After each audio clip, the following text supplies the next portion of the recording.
So yun mga kasubog, so tapos na kaming magbalat ng niyog. So nabiyak na rin yung mga niyog na gawin ko pras. So ngayon kukuha kami ngayon ng saging. So may mga magulang na saging dun sa baba. So pupuntahan namin ngayon ni Mrs. para kukunin. So masarap kasi maglaga ng saging pag mga ganitong panahon, malamig.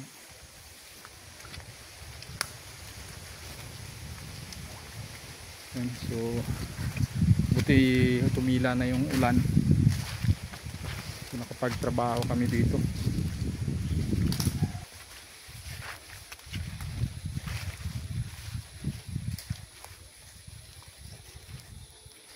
So ayan yung mga niyog na inakyat ko kanina. Yan,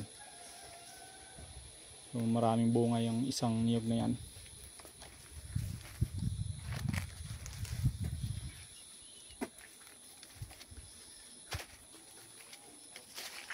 Parang may hinog na yung saging na yan. Yun, no?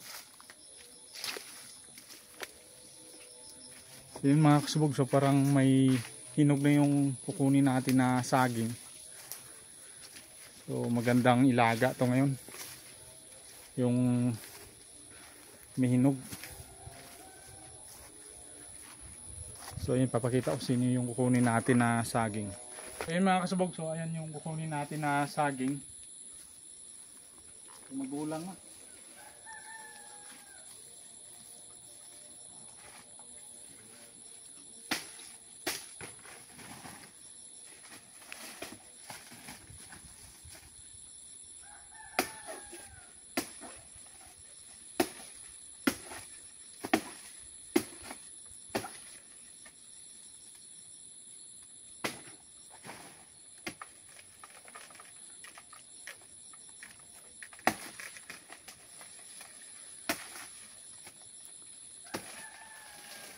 Mabit pala.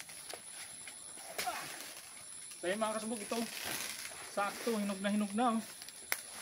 Yan oh. Oh. Parang may kinainan ng ibon pero hindi pa nakainan ng husto. Kunti-kunti pa lang yung kinain. Siguro kanina to na hinog or kagabi. Yan, kunin na natin.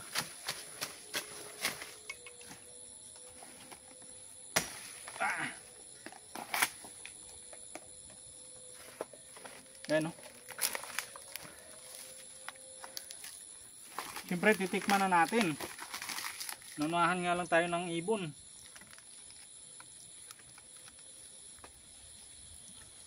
Hirap kunin. Yan.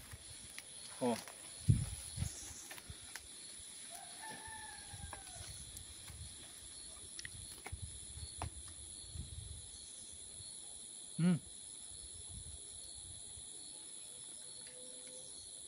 Ang sarap. Ay, kuha ka.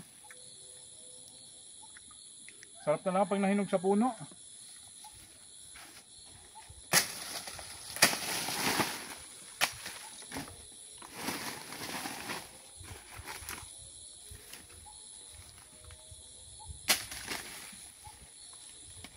So ito, putol-putulin natin tapos isalansan natin dito. Yan, para pag nabulok itong puno ng saging, magkakaroon siya ng kabuti or mushroom.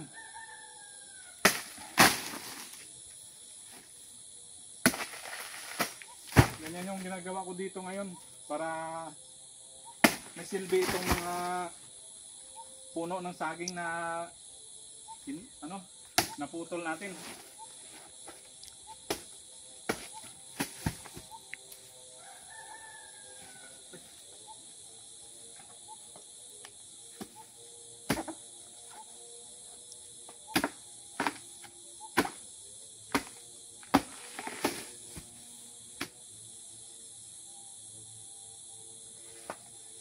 Okay, salansa natin dito mga kasubog.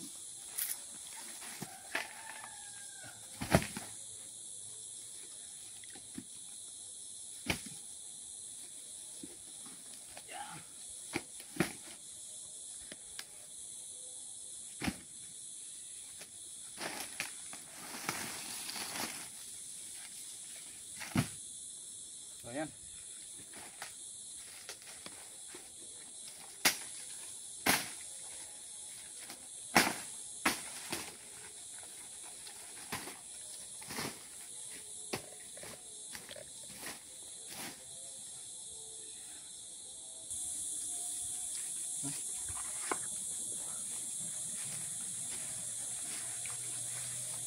So yung mga kasubog, mayroon pati tayo ditong sinalansa na puno ng saging.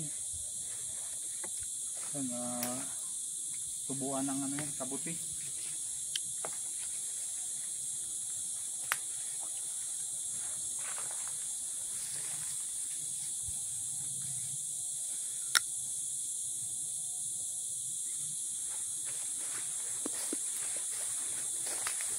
Mulaklak pa yung ano dito. Yung may bulaklak yung tanim natin na bagyo beans. So medyo payat lang yung bagyo beans natin.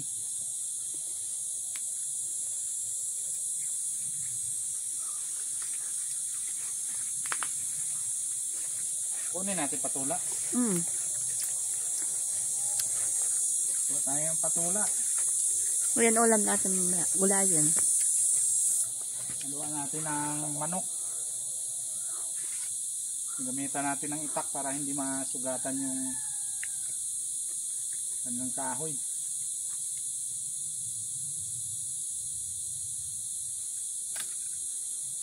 Ang laki. May bunga pa to, dalawa. Isa sa pangalawa yung nasa taas. Mulaklak pa yan mga kasbog. Ayun o. Sakto lang yung haba ng patula natin.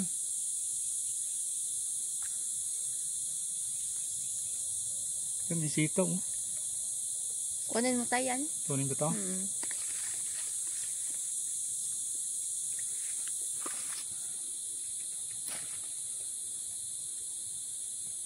Yung tao. Medyo payat na yung sitaw natin. Tagal na rin kasi itong sitaw na to eh.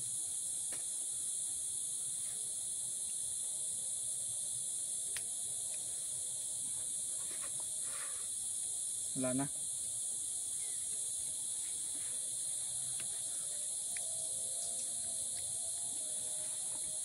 Malaki na rin yung papaya.